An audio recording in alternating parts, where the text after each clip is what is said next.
آج کی ویڈیو میں آپ کے ساتھ ایک سچی گھٹنا پیش کرنے والا ہوں۔ یہ گھٹنا عظیم نام کے شخص کے ساتھ پیش آیا۔ کہانی کو شروع کرنے سے پہلے آپ سے ایک چھوٹی سی ریکویسٹ ہے، چینل کو سبسکرائب کریں، ساتھ میں بیل آئیکن پر پریس کریں، کیونکہ بعد میں آپ ویڈیو کے بھاؤنا میں کھو جاتے ہیں تو سبسکرائب کرنا بھول جاتے ہیں۔ پہلے سبسکرائب کریں، اس کے بعد چلیے کہانی کو شروع کرتے ہیں۔ عظیم کی عمر 26 سال ہے اور عظیم نے ابھی شادی کی ہے۔ اس کی ایک خوبصورت بیوی بھی ہے۔ وہ دونوں شادی کے بعد آؤٹ آف سٹی گئے تھے انجوائے کرنے کے لیے، جہاں پہ انہوں نے 4 دن گزارے، لیکن اب ان کو واپس اپنے گھر لوٹنا تھا۔ تو دونوں اپنی گاڑی پر بیٹھ کر واپس اپنے گھر کی طرف لوٹنے لگے۔ رات کے 11 بج چکے تھے، سڑک بالکل سنسان تھی اور گاڑی کی سپیڈ بہت ہی تیز تھی۔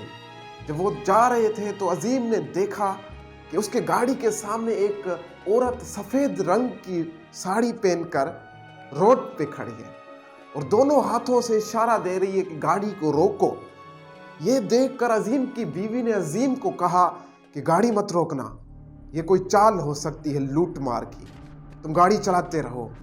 عظیم گاڑی چلاتا رہا، لیکن اچانک وہ عورت گاڑی کے سامنے آ گئی اور مجبوری میں عظیم کو گاڑی روکنی پڑی۔ جب عظیم نے گاڑی روکی تو وہ عورت فوراً سے گاڑی کے دروازے تک آ گئی اور گاڑی کے دروازے کو پیٹنے لگی۔ اس عورت کے چہرے کے تاثرات سے لگ رہا تھا کہ وہ کوئی بڑی مصیبت میں پھنس گئی ہے، لیکن عظیم کی بیوی نے عظیم کو کہا کہ تم گاڑی کا دروازہ مت کھولنا، یہ پکی کوئی چال ہے، ہمیں پھنسایا جا رہا ہے۔ لیکن عظیم نے اس کو کہا کہ اگر ہو سکتا ہے کہ واقعی میں یہ عورت کسی مصیبت میں پڑ گئی ہو تو، اور یہاں پہ کوئی بھی ایسا انسان کوئی بھی نہیں ہے جو اس کی مدد کر سکے، اس کو ہماری ضرورت ہے۔ یہ بول کر عظیم نے گاڑی کا دروازہ کھولا اور گاڑی سے باہر نکل آیا۔ جیسے ہی گاڑی سے باہر نکلا وہ عورت اس کے سامنے آئی اور اس نے ہاتھ جوڑے اور کہنے لگی کہ پلیز میری مدد کریں۔ عظیم نے کہا کہ جب بولیے کیا ہوا ہے؟ تو اس عورت نے جواب دیا کہ میری گاڑی نیچے کھائی میں گر کر ایک پیڑ سے ٹکرا گئی ہے، اس گاڑی کے اندر میری ایک چھوٹی بچی پھنس گئی ہے، آپ پلیز اس کو باہر لے آئیں۔ یہ سن کر عظیم کی بیوی بھی گاڑی سے باہر نکل آئی اور وہ تینوں نیچے کھائی کی طرف بھاگنے لگے۔ اب انہوں نے دیکھا کہ گاڑی کھائی میں تھوڑی ہی نیچے ایک پیڑ سے ٹکرا گئی ہے۔ یہ دیکھ کر عظیم فوراً نیچے بھاگا تیزی سے۔ جب گاڑی کے پاس پہنچا تو عظیم نے دیکھا کہ گاڑی کے پچھلے سیٹ میں ایک بچی رو رہی تھی۔ عظیم نے دروازہ کھولنے کی کوشش کی، لیکن وہ دروازہ عظیم سے نہیں کھل رہا تھا۔ عظیم نے بہت کوشش کی دروازہ کھولنے کی، بہت دیر کے بعد، بہت کوشش کے بعد پھر جا کے وہ دروازہ کھولا۔ اب جیسے ہی دروازہ کھلا عظیم نے وہ بچی اٹھا کر اپنے گود میں لیا، لیکن پھر بھی وہ بچی رو رہی تھی، امی امی کر رہی تھی۔ تب عظیم کی نظر سامنے ڈرائیونگ والے سیٹ پر گئی۔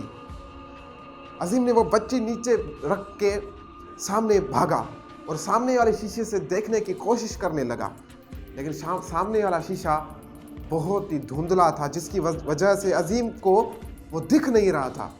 عظیم نے اپنے کپڑے سے وہ شیشے کو صاف کیا اور جو دیکھا تو عظیم کے پیروں تلے زمین نکل گئی، عظیم کے رونگٹے کھڑے ہو گئے۔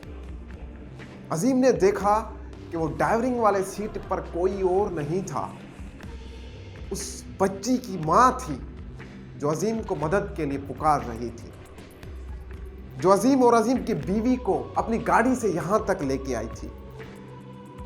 اس عورت کے ماتھے سے خون بہہ رہا تھا اور وہ عورت مر چکی تھی۔ عظیم کی حالت دیکھ کر عظیم کی بیوی فوراً عظیم کے پاس پہنچی اور اس نے بھی دیکھا اور وہ بھی حیران رہ گئی۔ اب دونوں نے پیچھے مڑ کے دیکھا جب وہ وہاں پہ عورت کھڑی تھی، لیکن اب وہاں پہ کوئی بھی عورت نہیں تھا۔ اب وہ دونوں حیران رہ گئے۔ سوال یہ اٹھتا ہے کہ اگر وہ عورت مر چکی تھی تو یہاں پہ کون ان کو لے کے آیا تھا عظیم والوں کو؟ جب وہ مر چکی تھی تو آپ کو پتا ہے تو کمنٹ سیکشن میں ضرور بتانا۔